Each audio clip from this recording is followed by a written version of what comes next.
विभूषितकरान्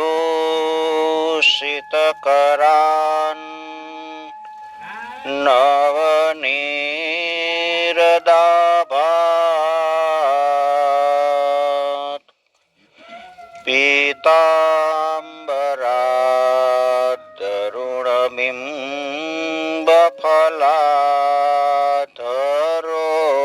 पीताम्बराद्धरुणबिम्बफलाधरोष्ठात्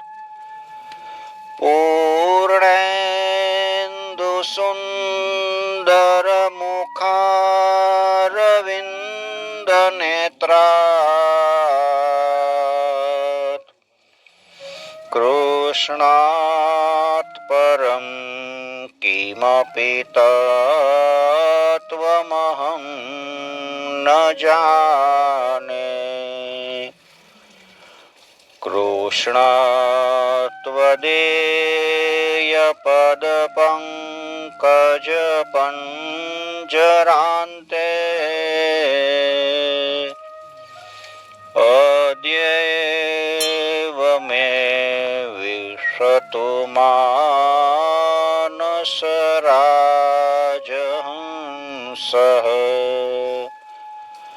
प्राणप्रयाणसमये कफवातपित्तैः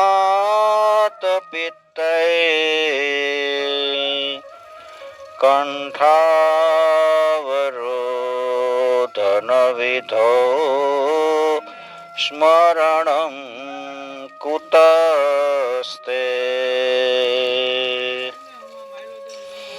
ॐ नमो भगवते वासुदेवाय ॐ नमो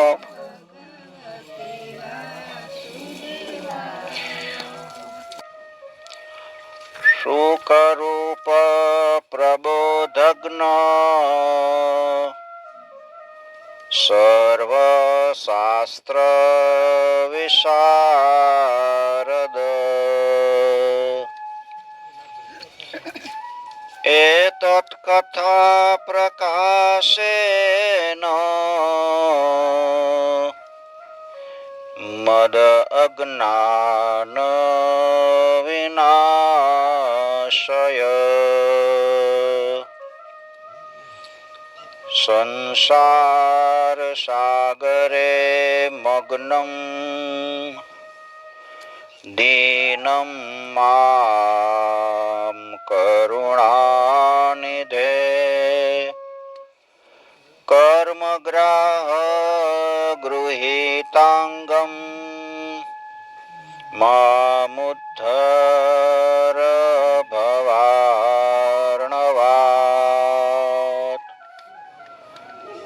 સુખદેવજીને પ્રાર્થના કરવાની કે હે સુખરૂપ, તમે અમને પ્રબોધ કરો, જ્ઞાન આપો, અમારી અંદર જ્ઞાન પ્રકાશિત કરો. તમે સર્વ શાસ્ત્રના વિશારદ છો, બધાય શાસ્ત્રો ભણી લીધા છે. આ ભાગવત કથા છે એ તત કથા પ્રકાશ છે, એનો પ્રકાશ મારી અંદર ફેલાવો. મદ અજ્ઞાન વિનાશય, મારી અંદર જે રહેલું અજ્ઞાન છે એ અજ્ઞાનનો નાશ કરો. સંસાર સાગરે મગ્નમ, હું સંસાર સાગરની અંદર મગ્ન થઈ ગયો છું. તમે દીન ઉપર કરુણા કરવા વાળા છો. દીનમ માં કરુણા નીધે, દીનજનો ઉપર તમે કરુણા કરનાર છો. તમે જે જ્ઞાન દો છો એ જ્ઞાનથી અમારો સંપૂર્ણ મોહનો અંધકાર છે એ અંધકાર દૂર થઈ જાય છે. કર્મ ગ્રાહ ગૃહિતાંગમ, હું કર્મના બંધનથી બંધાઈ ગયેલો છું. મામુદ્ધર ભવાર્ણવાદ, આ સંસાર સાગરમાંથી ભવાટવયમાંથી મારો ઉદ્ધાર કરો.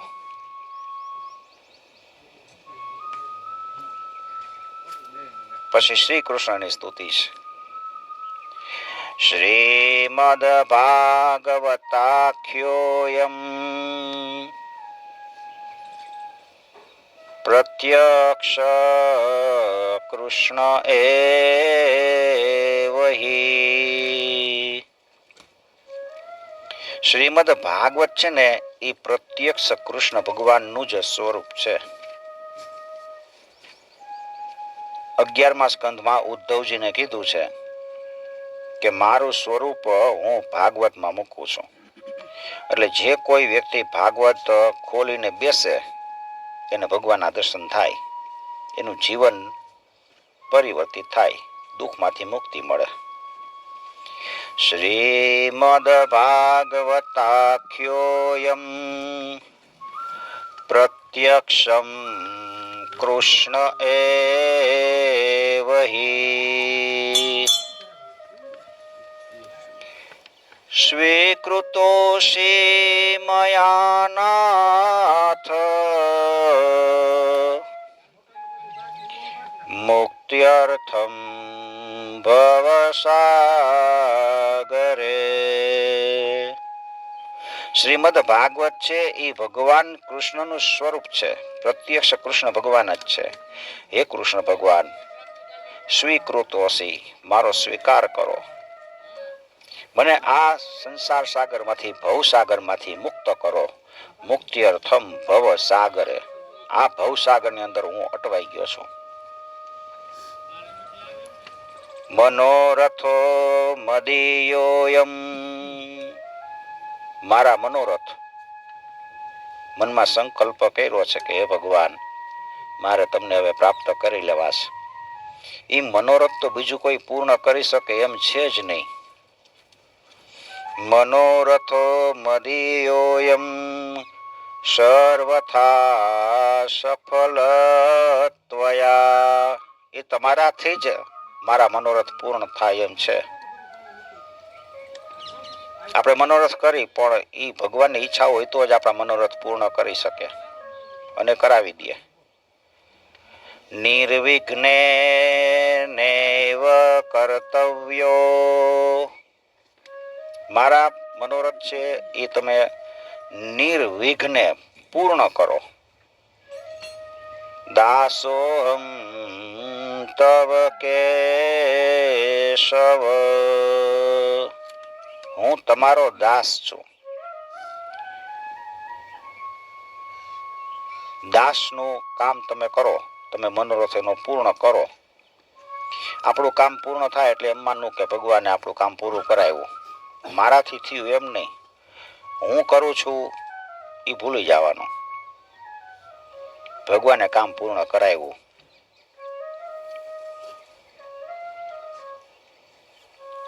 કૃષ્ણં નારાયણં વંદે, કૃષ્ણં વંદે વ્રજ પ્રિયમ, કૃષ્ણં દ્વૈપાયનં વંદે, કૃષ્ણં વંદે પૃથાસુતમ.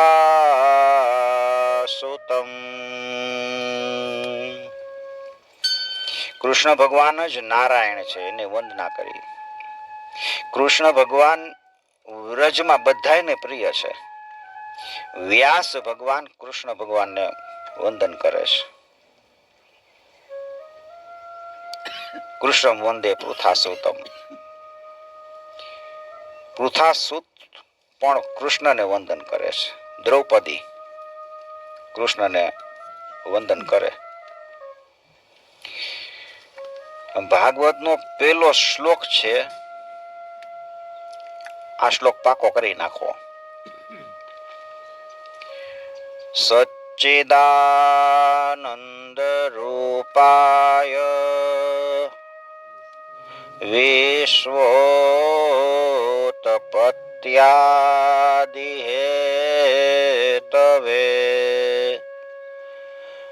તાપત્રય વિનાશાય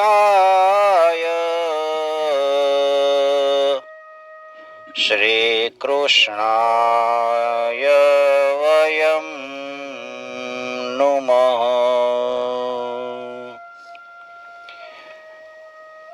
પહેલા શ્લોકમાં બતાવ્યું કે ભગવાનનું સ્વરૂપ કેવું છે. આપણે કોઈને જોઈ તો પેલા આપણે એનું રૂપ જોઈ, સ્વરૂપ જોઈ કે આ કેવા છે ભાઈ, કેવા બેન છે.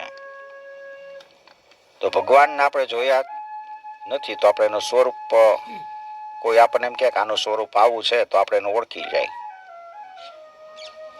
કોઈ ગામમાં આપણે જાય ને આપણે કોઈ વ્યક્તિને ગોતવ્યું હોય તો એનું વર્ણન કે આવું છે તો એને આપણે ઓળખી શકીએ. તો ભગવાનનું સ્વરૂપ કેવું છે? સત, ચિત અને આનંદ સ્વરૂપ છે. સચ્ચિદાનંદ રૂપાય, સચ્ચિદાનંદ એટલે સત, ચિત અને આનંદ સ્વરૂપ છે ભગવાનનું. એનામાં સત છે, ચિત્ત છે ને આનંદ છે. આપણી અંદર સત છે, ચિત્ત છે, પણ આપણો આનંદ છે ને એ ખોવાઈ ગયો છે. તો આનંદ આપણે જાગૃત કરવા માટે, આપણી અંદર પ્રભુ રહેલા છે એને આપણે જાગૃત કરવા માટે શ્રીમદ ભાગવતની અંદર પ્રવેશ કરવાનો છે. એ ભગવાનનું સ્વરૂપ સચ્ચિદાનંદ રૂપ વિશ્વોત્પત્તિ, વિશ્વની ઉત્પત્તિ, વિશ્વોત એટલે વિશ્વની ઉત્પત્તિ,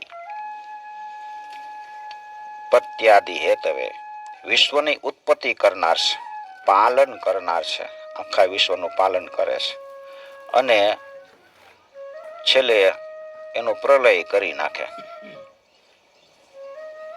ઈ સત્ચિત આનંદ સ્વરૂપ પરમાત્મા ઈશ્વર કૃષ્ણ જી કયો એનું આપણે સ્મરણ કરી એના શરણે જાય તો શું થાય? તો બીજી લીટીમાં લખ્યું તાપત્રય વિનાશાય.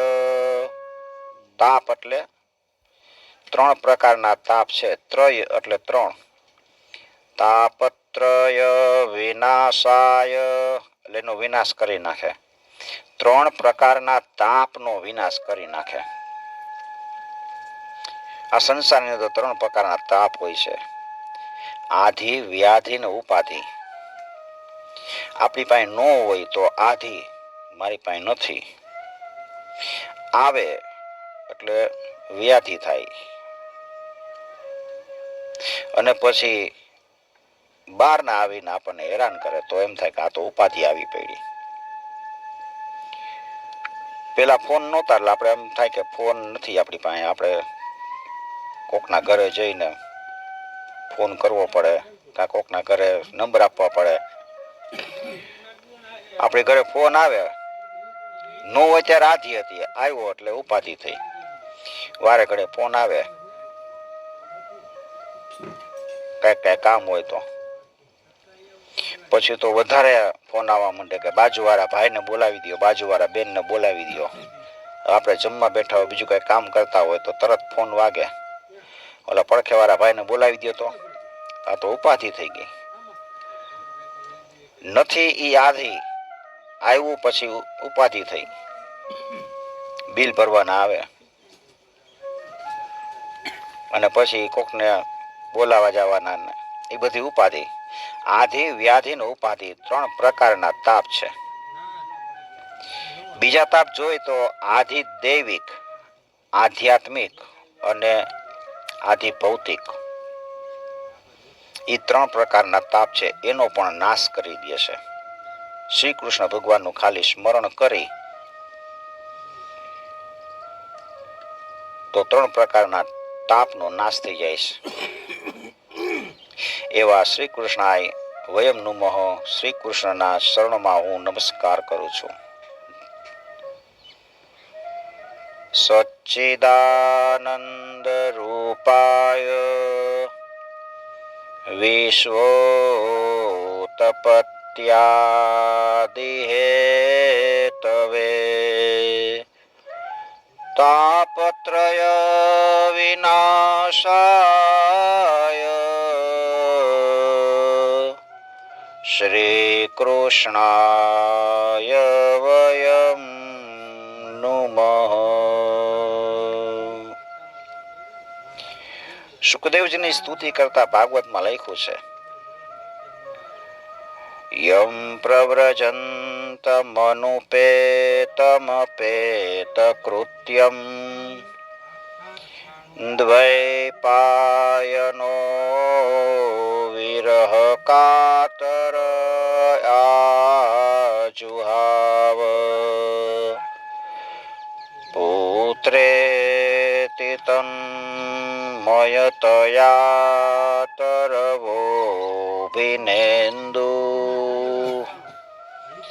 સ્તં સર્વભૂતહૃદયં મુનિમાનતોસ્મિ.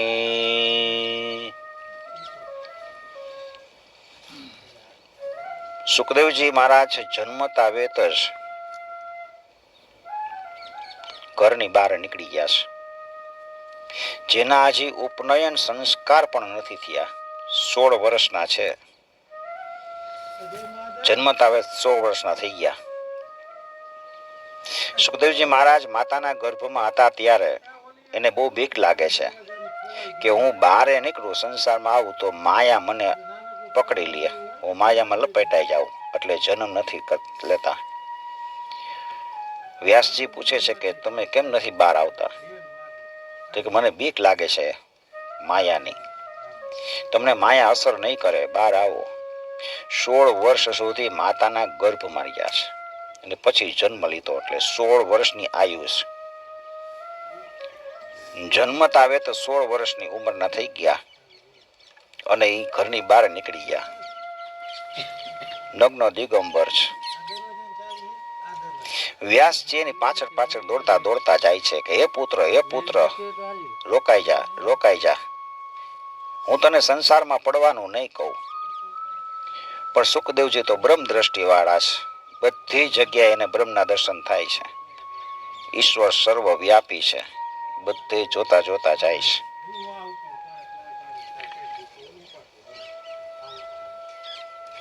પુત્રે તે તન્મયતા તરવો ભિનેન્દુ. પુત્રના શોકથી વ્યાકુળ થઈ વ્યાસજીની પાછળ પાછળ દોડતા દોડતા જાય છે. ત્યારે વૃક્ષો જવાબ આપે છે કે આ તમારો પુત્ર એકનો જ નથી, આ તો જગત આખાનું કલ્યાણ કરવા માટે જાય છે. તમે એની પાછળ શોક કરો માં. ઈ સુખદેવજી મહારાજ સર્વ જગ્યાએ બ્રહ્મ રૂપે રહેલા છે. ઈ સુખદેવજી મહારાજને હું પ્રણામ કરું છું.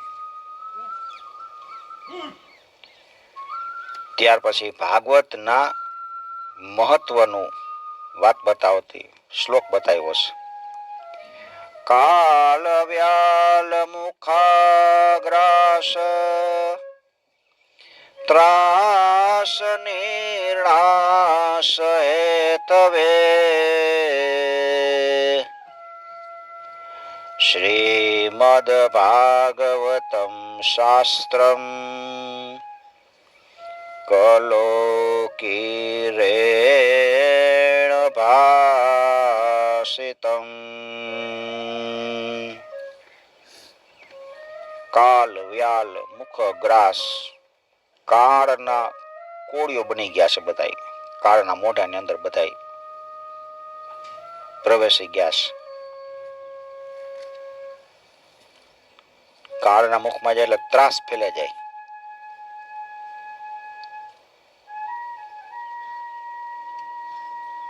તો એને શ્રીમદ ભાગવત એક જ ઉદ્ધાર કરે એમ છે. કલો કિરણ ભાષિતમ. કળિયુગના બધા દુઃખમાંથી મુક્ત કરે એવું શ્રીમદ ભાગવત છે. એતસ્માદ પરમ કિંચિન મનઃ શુદ્ધયે ન વિદ્યતે. મનને શુદ્ધ કરવાનું એકમાત્ર સાધન હોય તો શ્રીમદ ભાગવત. એના જેવું એકેય નથી. અને શ્રીમદ ભાગવત સાંભળવાનો આપણને મોકો ક્યારે મળે? જન્માંતરે ભવેત પુણ્યમ. જન્માંતરે ભવેત પુણ્યમ. કેટલાય જન્મના પુણ્ય ભેગા થાય તદા ભાગવતમ લભેત, ત્યારે આપણને ભાગવત સાંભળવા મળે છે. ભાગવતમાં રસ પડે છે, કથામાં રસ પડે છે, કૃષ્ણમાં રસ પડે છે, શ્લોક સાંભળવા મળે છે. રોજ એક શ્લોક ભાગવતનો વાંચી લેવો અર્થ સહિત.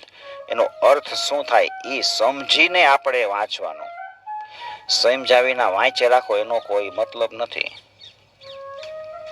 ઘણા લોકો સમજાવીના વાંચે જ રાખે. એનો અર્થ શું છે એ આપણે સમજાવો તો જોઈ. એક શ્લોક વાંચો ને એટલે તમારા કેટલાય પાપ કર્મ છે એનો નાશ થઈ જાય છે. એ ઘણું એ લખ્યું છે. ગાયોના દાન કર્યા ને અશ્વમેધ યજ્ઞ કર્યા ને એવું ફળ મળે. એક શ્લોક નહીં, અડધો શ્લોક વાંચો તોય, અડધો નો વાંચે તો કાંઈ નહીં, 5 શ્લોક વાંચો ને તોય તમને ઘણું ફળ મળે. ખાલી આપેલો સચ્ચિદાનંદ રૂપાય વિશ્વોત્પત્યાદિ હેતવે તાપત્રય વિનાશાય શ્રી કૃષ્ણાય વયમ નુમઃ, આટલું રોજ બોલી જવાનું. આ બધા શ્લોક છે એમાંથી એકાદો શ્લોક બોલી જાય એટલે આપણો બેડો પાર. તો શ્રીમદ ભાગવત છે એ ફળ છે. એ ફળ ક્યાંથી આવ્યું? તો કે વેદ રૂપી જે બધાય એક વૃક્ષ બન્યું છે, એ વેદ રૂપી વૃક્ષમાંથી એક ફળ બન્યું. એ ફળ સુખદેવજીએ ખાધું. ચાંચ મારી, ફળ એને થોડું ખાધું, નીચે પડી ગયું. એ ફળમાં કોઈ જાતના ઠળિયા નથી, એની છાલે નથી, ખાલી રસ જ છે. લીલી દ્રાક્ષ હોય ને એવું છે શ્રીમદ ભાગવત. એમાંથી કાંઈ કાઢી નાખવા જેવું નથી. કેરી હોય તો છાલે કાઢી નાખવી પડે ને ગોટલી કાઢી નાખવી પડે. પણ આ ભાગવતમાં એકેય વસ્તુ એવી નથી, એકેય શ્લોક એવો નથી, એકેય શબ્દ એવો નથી કે કાઢી નાખવા જેવો હોય. એનો વારંવાર પાન કરવાનું, પીવાનું છે. ભાગવતને પીવું કેવી રીતે? તો કે કાનથી પીવાનું, સાંભળવાનું. એટલે એ ભગવાન છે ને, કૃષ્ણ ભગવાન આપણા હૃદયમાં આવી જાય. જ્યારથી આપણને એમ થાય ને કે મારે ભાગવત સાંભળવું છે, એમ અંદર ઈચ્છા જાગૃત થાય ને, એટલે આપણા હૃદયમાં કૃષ્ણ ભગવાન આવીને બેસી જાય છે, ખાલી ઈચ્છા કરવાથી. તમે આવી ન શકો, પણ આપણો આત્મા છે ને એ જાગૃત થાય કે હવે કથામાં જાવું છે. બીજા બધા કામ મૂકો પડતા. ભલે ગમે એટલા ઘરે મહેમાન આવ્યા હોય તો મહેમાનને મૂકી દેવાના. હું મૂકી દઉં છું. મારે ઘરે કોક બનતું હોય, કોક આવ્યું હોય તો હું તો કહી દઉં રામ રામ, આપણે જવાનું છે. નિગમ કલ્પતરોર્ગલિતમ,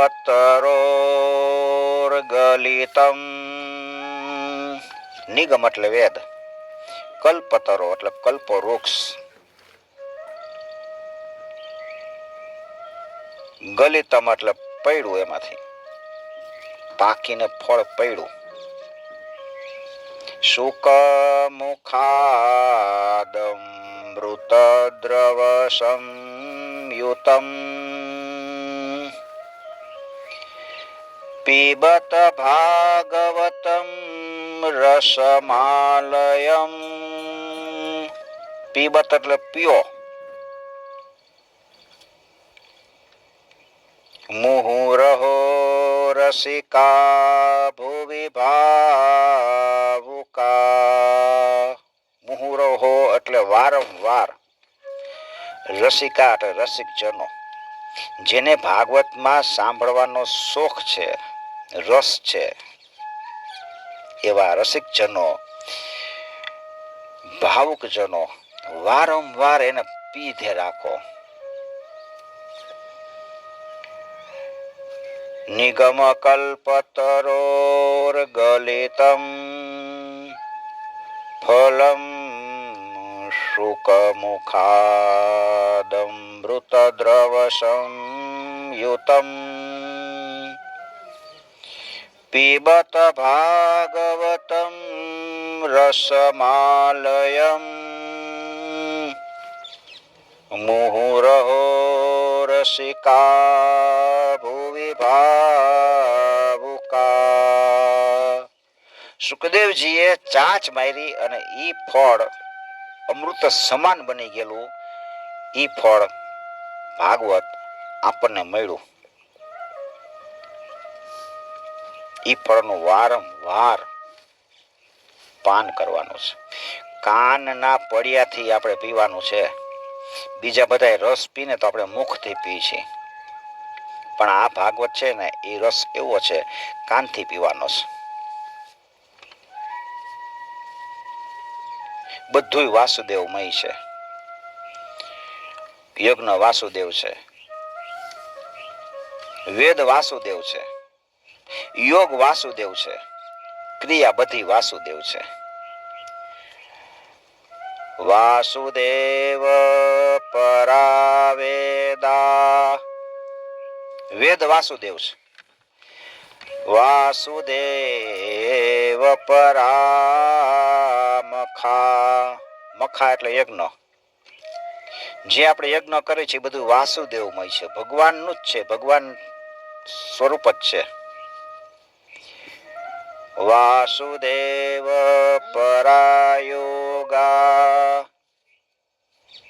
જે યોગ આપણે કરે છે, યોગ એટલે ઈશ્વર સાથે આપણે મિલાપ કરવાની આપણી ઈચ્છા. ધ્યાનમાં બેહી કે હું ભગવાન સાથે મળી ગયો, તો યોગ છે. વાસુદેવ પરાક્રિયા, જે બધી ક્રિયા કરે છે યજ્ઞની, યોગની, વેદ વાંચવાની, એ બધી ક્રિયા એ વાસુદેવ છે. વાસુદેવ પરમ જ્ઞાનમ, જ્ઞાન છે ને એ વાસુદેવ છે. આપણને જ્ઞાન થાય એ ભગવાનનું સ્વરૂપ છે. આપણને ખબર ન હોય કે રોટલી કેમ બને ત્યાં સુધી આપણે બનાવી નહીં, પછી જ્ઞાન થાય કે આમ બને એટલે આપણે બનાવવાનો પ્રયત્ન કરીએ, તો એ જ્ઞાન એટલે શું? એ ભગવાનનું સ્વરૂપ. વાસુદેવ પરમ જ્ઞાનમ, વાસુદેવ પરમ તપ, તપ છે એ વાસુદેવ છે. ઘરેથી અહીંયા આવીને આપણે કલાક બેસી, તપ છે આપણું. દર શનિવાર આવી અને બેસીને તો એ તપ થઈ જાય. વાસુદેવ પર ધર્મ, ધર્મ છે એ વાસુદેવ છે. અને વાસુદેવ પરાગતિ, છેલ્લે આપણી ગતિ વાસુદેવમાં થાય, એ બધું વાસુદેવ જ છે. પછીનો શ્લોક છે એ બધાય દુઃખ દૂર કરવા માટે લખ્યો છે. આપણે જીવનમાં કેટલાય દુઃખ હોય, એ બધાય દુઃખમાંથી મુક્તિ આપે એવો આ મંત્ર છે.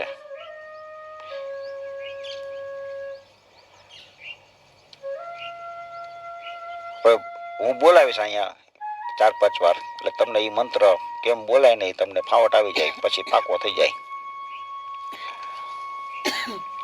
કૃષ્ણાય વાસુદેવાય હરયે પરમાત્મને પ્રણત ક્લેશનાશાય ગોવિંદાય નમો નમઃ. હવે બોલો બધાય. કૃષ્ણાય વાસુદેવાય હરયે પરમાત્મને પ્રણત ક્લેશનાશાય ગોવિંદાય નમો નમઃ.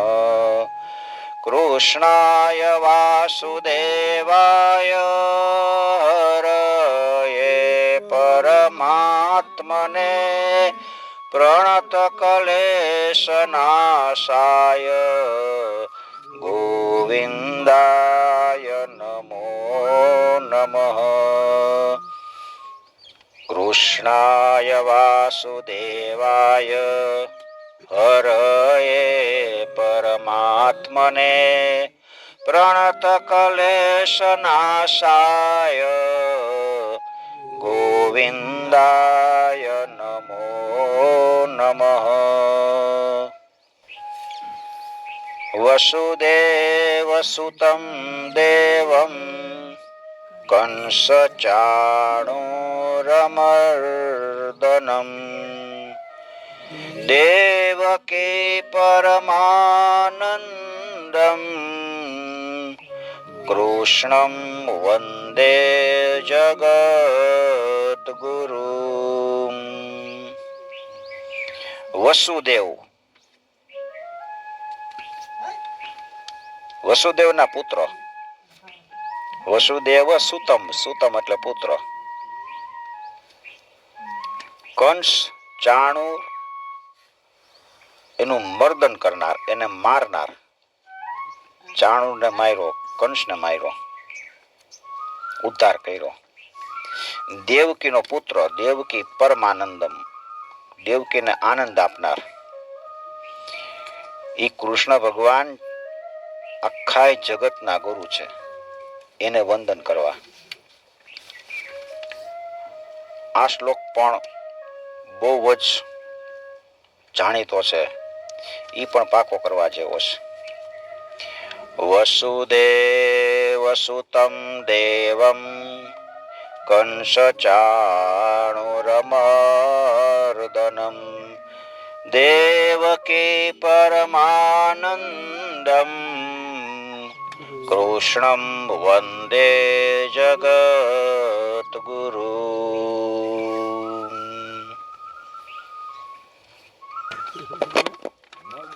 શ્રી ગોવિંદ દામોદર સ્તુતિ.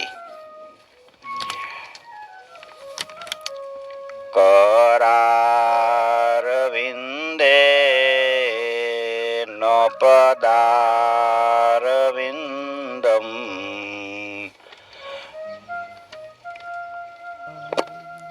करारविन्दे न पदारविन्दम् मुखारविन्दे विनिवेशयन्तं वटस्य पत्रस्य पुटे शयानं बालं मुकुन्दं मनसा સ્મરામી. બાલમ મુકુંદમ મનસા સ્મરામી. આપણા મનને આપણે કહેવાનું કે હે મન, તું બાલ મુકુંદના દર્શન કર, એનું સ્મરણ કર. કેવું? કરાર વિંદે, પોતાના હાથેથી પોતાનો જમણો પગનો અંગૂઠો પકડી અને મોઢામાં ચૂસતા હોય એવા વડના પાંદડા ઉપર સૂતેલા ભગવાન, એનું આપણે સ્મરણ કરવાનું છે. ઓલા માર્કંડેય ઋષિને ભગવાનની માયા જોઈ હતી, પછી એને ભગવાને પોતાની માયા બતાવી. પ્રલય થયો અને પછી અથડાતા અથડાતા ક્યાંય નીકળી ગયા પાણીમાં. ત્યારે એક વડનું ઝાડ દેખાણું અને એ વડના ઝાડના પાંદ ઉપર ભગવાન કૃષ્ણ આવી રીતે મોઢામાં પોતાનો જમણો પગનો અંગૂઠો ચૂસતા હોય એવા દેખાય છે. એ બાલ મુકુંદનું આપણા મનને કહેવાનું કે તું સ્મરણ કર. શ્રી કૃષ્ણ ગોવિંદ હરે મુરારે હે નાથ નારાયણ વાસુદેવ જીહવે પિબસ્વામૃતમેતદેવ ગોવિંદ દામોદર માધવેતિ. હે જીભ, જીવે એટલે જીભ, પીબસવા એટલે તું એનું પાન કર, એને પી. અમૃત સ્વરૂપ જે નામ છે એનું તું પાન કર. કયું? તો ગોવિંદ, દામોદર, માધવ, શ્રી કૃષ્ણ, હરે મુરારે, હે નાથ, હે નારાયણ, હે વાસુદેવ. વાસુદેવ છે એ કૃષ્ણ અને વસુદેવ છે એ એના પિતા. વસુદેવ નો પુત્ર, એનું નામ પડ્યું વાસુદેવ. વ્યાસ ભગવાન બોર ખાઈ ખાઈને એને તપ કરી અને આખું ભાગવત લખ્યું, એટલે એનું નામ હતું બાદરાયણ. એક બીજું નામ હતું બાદરાયણ વ્યાસજીનું. એનો પુત્ર સુખદેવજી થયા, એનું બીજું નામ પડ્યું બાદરાયણી. આપણે હવે એવું કોઈ નામ નથી રાખતા. નકર રમણીક નો છોકરો રમણીયો કહેવાય. હવે નામ પેલા અત્યારે હવે નથી રાખતા, પેલા રાખતા. એટલે હે વાસુદેવ એવા નામનું જીભને કહેવાનું કે તું સ્મરણ કર, એનું પાન કર. વિક્રેતુ કામા કિલ ગોપકન્યા મુરારે પાદાર્પિત ચેત વૃત્તિ હૃદયાદિકમ મોહવસાદવોચદ ગોવિંદ દામોદર માધવેતિ. ગોકુળની ગોપીઓ બધી વ્યાકુળ હૃદયે કૃષ્ણના ચરણાર વિંદમાં પોતાની ચિત્ત વૃત્તિ પોરવી અને એને યાદ કરે છે. હૃદયથી એવો એને ઉદ્ગાર નીકળી જાય, હે કૃષ્ણ, હે ગોવિંદ, હે દામોદર. આખો દિવસ એવી રીતે કૃષ્ણ કૃષ્ણ એમ થઈ જાય. ગૃહે ગૃહે ગોપવધૂ કદંબા સર્વે મિલિત્વા સમવાપ્ય યોગમ પુણ્યાનિ નામાનિ પઠન્તિ નિત્યમ ગોવિંદ દામોદર માધવેતિ. ઘરે ઘરે કદમના ઝાડ પાસે બધી ભેગી થાય, સર્વે મિલિત્વા બધી ભેગી થાય, મળે અને એ પુણ્ય નામનું સ્મરણ કરે. પુણ્યાની નામાની પઠંતી નિત્યમ, એનો પાઠ કરે. ગોવિંદ, દામોદર, માધવ, કૃષ્ણ ચર્ચા કરે. સુખમ શયાના નિલયે નિજેપી નામાનિ વિષ્ણુ પ્રવદન્તિ મર્ત્યા તે નિશ્ચિતમ તન્મયતામ વ્રજન્તિ ગોવિંદ દામોદર માધવેતિ. સુખેથી નિંદ્રા કરતા હોય ત્યારે પણ ભગવાનના નામનું સ્મરણ કરે છે, વિષ્ણુના નામનું સ્મરણ કરે. એમાં જ તન્મય થઈને વ્રજમાં રહીએ. જે કૃષ્ણ નામમાં તન્મય થઈ જાય ને એ વ્રજમાં જાય છે, એનો વ્રજમાં વાસ થાય છે. હવે આપણી જીભ છે એને જીવા કહેવાય. હવે એનો શ્લોક આવ્યો છે. જીહવે સદૈવં ભજ સુંદરાણી નામાનિ કૃષ્ણસ્ય મનોહરાણી સમસ્ત ભક્તાર્તિ વિનાશનાની ગોવિંદ દામોદર માધવેતી. હે જીભ, તું સુંદર નામ છે એને ભજ સદૈવ માટે. નામાની કૃષ્ણ સ્ય મનોહરાણી, મનના બધા દુઃખને દૂર કરે એવા નામનું તું સ્મરણ કર.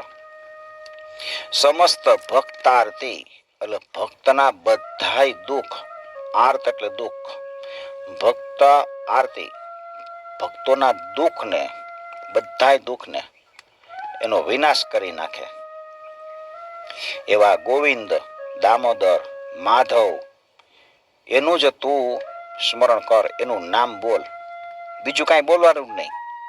રાધે કૃષ્ણ, ગોવિંદ, દામોદર, માધવ એમ જ બોલવાનું, જીભને કહેવાનું. સુખાવસાને ઇદમેવ સારમ દુઃખાવસાને ઇદમેવ જ્ઞેયમ દેહાવસાને ઇદમેવ જાપ્યમ ગોવિંદ દામોદર માધવેતી. બધાય સુખ પ્રાપ્ત કરવા હોય ને તો કૃષ્ણને ભજો. સુખનો સાર કૃષ્ણ છે, દુઃખ દૂર કરવા માટે કૃષ્ણ છે. દુઃખાવસાને, દુઃખનો અંત શ્રી કૃષ્ણના નામથી જ થાય છે. દેહનો અવસાન થાય ત્યારે એ જ જપ કરવા યોગ્ય છે કૃષ્ણ. એ ગોવિંદ, દામોદર, માધવ એનું સ્મરણ કરવાનું છે. શ્રી કૃષ્ણ રાધા વર ગોકુલેશ ગોપાલ ગોવર્ધન નાથ વિષ્ણુ જીહવે પિબસ્વામૃતમેતદેવ ગોવિંદ દામોદર માધવેતી. આમાં ભગવાનના જ બધા નામ છે. શ્રી કૃષ્ણ, રાધાવર, ગોકુલેશ, ગોપાલ, ગોવર્ધનનાથ, વિષ્ણુ એનું તું જીભ પાન કર સદાયને માટે. ત્યાર પછી આપણે જીભને કહેવાનું કે મેં તને અત્યાર સુધી તો બહુ રસ ચખાડ્યા છે. ભજીયા, પાણીપુરી, કેરીનો રસ, બાસુંદી, લાડવા બધું ચખાડ્યું. હવે તને એક આજ્ઞા કરું છું. શું આજ્ઞા? તારા હિતની વાત છે ને એ તને કહું. જે અવર્ણનીય છે, મધુર છે એવા નામનું તારે સ્મરણ કરવાનું છે. જીહવે રસગ્ને મધુર પ્રિયાત્વમ સત્યમ હિતમ ત્વામ પરમમ વદામી. વદામી એટલે તને કહું છું. સત્ય, હિતમ તારું હિત સુમાં શેમાં છે એમ. અવર્ણમેય મધુરાક્ષરાણી ગોવિંદ દામોદર માધવેતી. મધુર નામ છે એનું સ્મરણ કરવાનું. હજી હું તારી પાસે ભીખ માંગુ છું. જીભને આપણે કહેવાનું, યાચના કરું છું. ત્વમેવ યાચે મમ દેહી જીહવે. મમ દેહી જીહવે, મારી દેહની અંદર જે જીભ છે એને હું યાચના કરું છું. હે જીભ, તમને હું યાચના કરું છું, તમારી પાસે ભીખ માગું છું કે સમાગતે દંડ ધરે કૃતાંતે. જ્યારે દંડ પાણી યમરાજ આવે, સમાગતે એટલે પડખે આવે, પાડા પર બેહીને આપણને દેખાય કે યમરાજ આવ્યા છે, ત્યારે હું તારી પાસે ભીખ માગું છું કે તારે એક જ વસ્તુ બોલવાની. વક્તવ્યમ એટલે બોલી જવાનું. શું બોલવાનું? હે ગોવિંદ, હે દામોદર, હે માધવ. એ શુભ નામ બોલી જવાનું. ત્વમેવ યાચે મમ દેહી જીહવે સમાગતે દંડ ધરે કૃતાંતે વક્તવ્યમેવં મધુરમ સુભક્ત્યા ગોવિંદ દામોદર માધવેતી. યમરાજ આવે ને આપણે જોઈ કે હવે આપણે મોત આવ્યું છે, ત્યારે ગોવિંદ, દામોદર, માધવ એ તારે બોલી જવાનું. બસ ખાલી એટલું જ કરવાનું છે. અત્યાર સુધી મેં તને રસ ચખાડ્યા બધાય, જ્યાં જ્યાં ખાવાની ઈચ્છા થાય ત્યાં બધે ગયા, બધા લગ્નમાં ગયા, બધું ચખાડ્યું.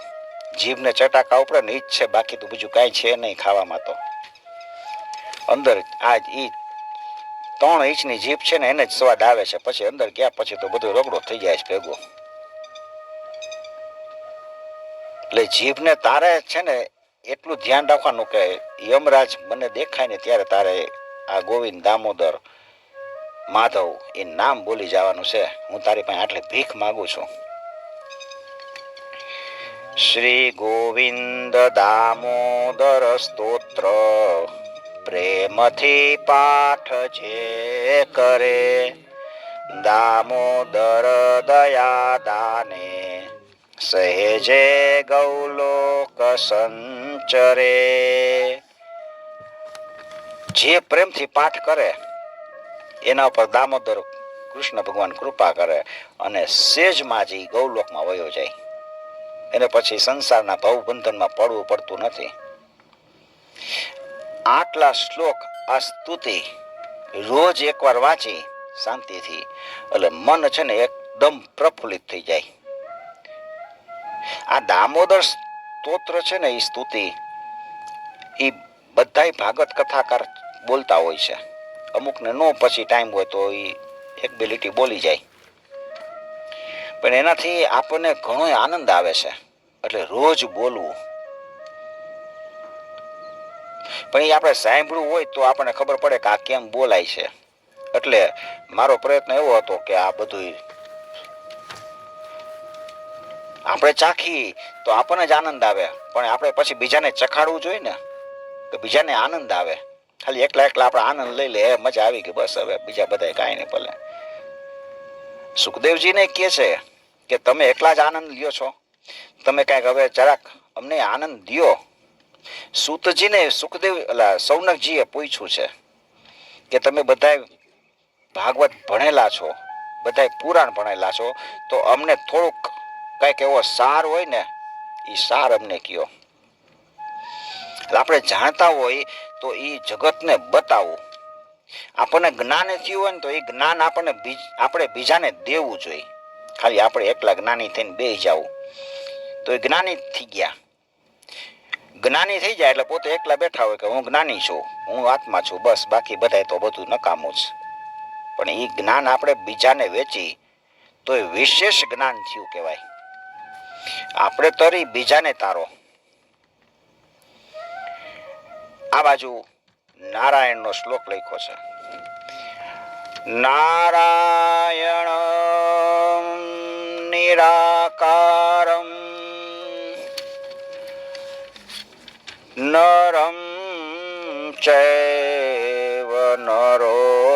તમમ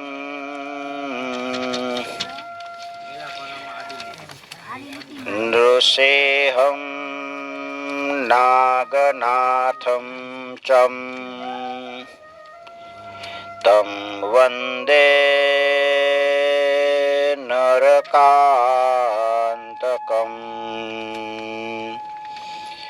નારાયણં નિરાકારં નરં ચૈવ નરોત્તમં નૃસિંહં નાગનાથં ચમ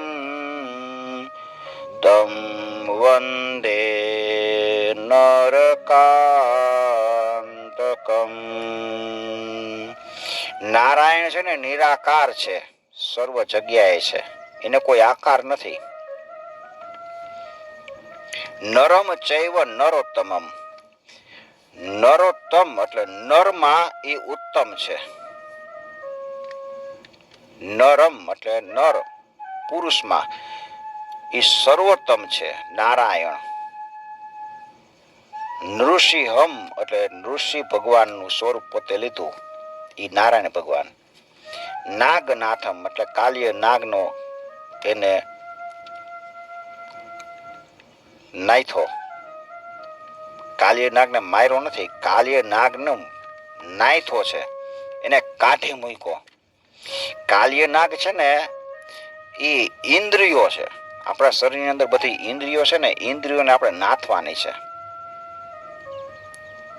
નાગ દમન કહે છે એને, નાગનું દમન કર્યું એટલે આપણી ઇન્દ્રિયો છે ને એનું દમન કરવાનું છે, એને નાથવાની છે. નૃસિંહમ નાગનાથમ ચ તમ વંદે નરકાંતકમ. નરકાંત એક રાક્ષસ હતો, એનો તમે નાશ કર્યો, તમને હું પ્રણામ કરું છું. ભગવાનની સ્તુતિ કરી આપણે ભાગવતની અંદર પ્રવેશ કરી. શ્રી દ્વારિકાધીશ કી જય, કૃષ્ણ કનૈયા લાલ કી જય.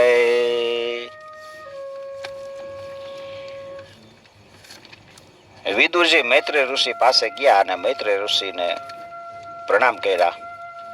મૈત્રેય ઋષિએ પૂછ્યું કે તમારે કાંઈ પૂછવું છે? વિદુરજી કહે છે કે માણસ સુખ મેળવવા માટે પ્રયત્ન કરે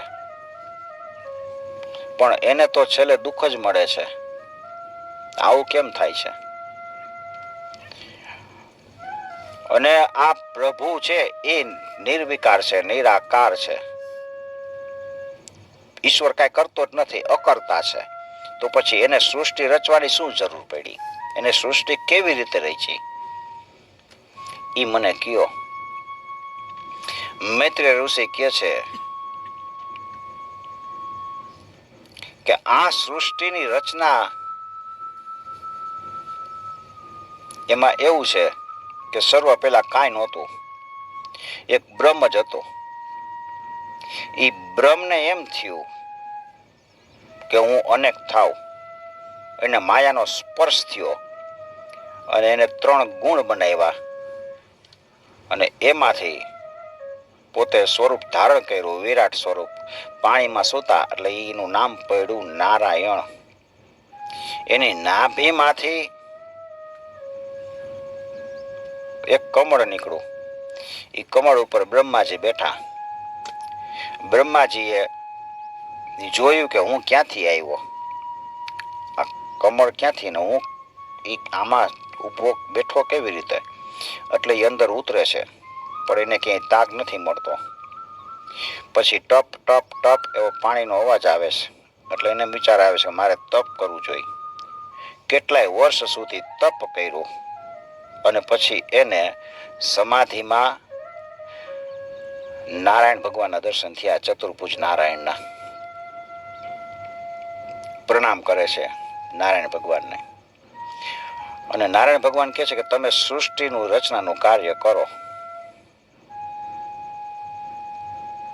આ સૃષ્ટિની રચના કેવી રીતે થઈ ને એ આ બધું બતાવ્યું છે ભાગવતમાં. એટલે બ્રહ્માજીએ સૃષ્ટિ રચવાનું કાર્ય શરૂ કર્યું. બ્રહ્માજીએ 10 પ્રકારની સૃષ્ટિ રચી. ઘણું બધું આવે છે એમાં વર્ણન. આપણે જાજુ ઊંડું ઉતરવાની જરૂર નથી લાગતી. એને ખૂબ પ્રયત્ન કર્યો. સનત કુમારો પહેલા વહેલા માનસ પુત્રો ઉત્પન્ન કર્યા અને કહે છે કે તમે સૃષ્ટિ રચો. સનત કુમારો કે અમને તો ભક્તિમાં જ રસ છે, અમે તો ભક્તિ કરશું. બ્રહ્મચર્ય ધર્મ પાળતા પાળતા વયા ગયા. એને બ્રહ્મચર્ય ધર્મનો ઉપદેશ આપ્યો સનત કુમારોએ. સનત કુમારો વસ્ત્ર નથી પહેરતા, કૌપિન ધારી છે. એટલે દિશાઓ જ છે એના વસ્ત્ર છે. પૂર્વ, પશ્ચિમ, ઉત્તર, દક્ષિણ, ઉર્ધ્વ દિશા, અધો દિશા, 10 દિશા, ઈશાન, અગ્નિ, નૈઋત્ય, વાયવ્ય. એ બધી દિશાઓ એ જ એના વસ્ત્રો. કાયમ 5 વર્ષના જ રહીએ. પછી બ્રહ્માજીએ સૃષ્ટિ ખૂબ રચવાનો પ્રયત્ન કર્યો પણ વધતી નથી. એટલે બ્રહ્માજીએ પોતે પોતાના શરીરમાંથી 2 ભાગ કલ્પ્યા. જમણા ભાગમાંથી એક પુરુષ ઉત્પન્ન કર્યો અને ડાબા ભાગમાંથી એક સ્ત્રી ઉત્પન્ન કરી. પુરુષનું નામ પડ્યું મનુ અને સ્ત્રી હતી એનું નામ શત્રુપા. મનુ મહારાજને શત્રુપા રાણી.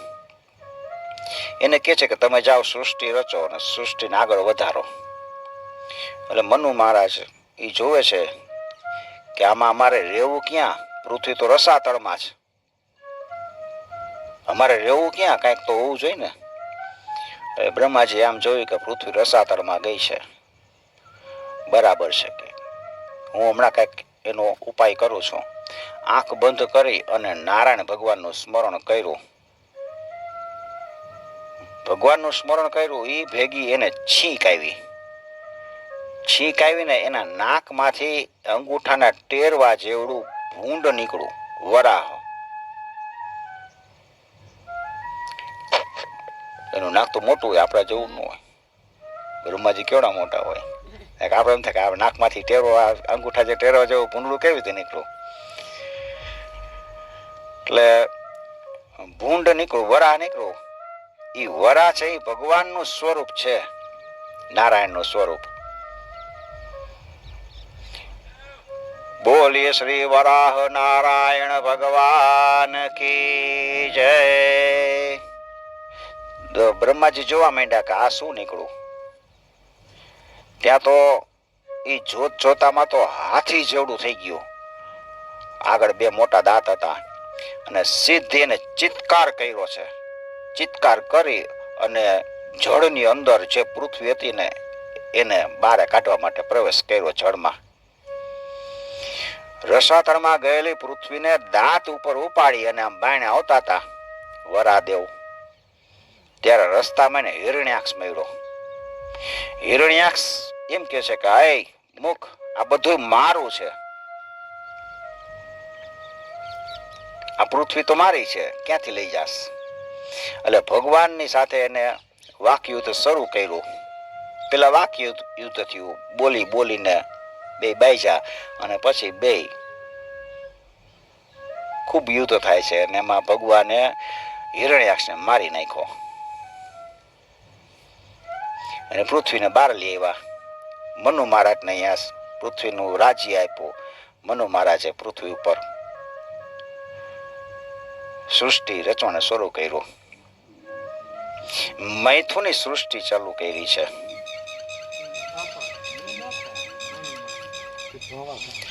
એ મનુ સૌથી પહેલા એના બધા આપણે સંતાનો, એટલે આપણે બધા કહેવાના મનુષ્યો. કારણ મનુષ્ય કેમ પડ્યું આપણું નામ? મનુ મહારાજના આપણે સંતાનો છે. મૈત્રેય ઋષિ ને વિદુરજી કહે છે કે તમે આ વાત તો બહુ ટૂંકમાં કીધી. હિરણ્યાક્ષ કોણ હતો અને એને ભગવાન સાથે યુદ્ધ કેવી રીતે થયું એ મને બધી વાત વિસ્તારથી કયો. હિરણ્યાક્ષ ક્યાંથી આવી ગયો એમાં? એટલે મૈત્રી ઋષિ હિરણ્યાક્ષની વાત કે છે.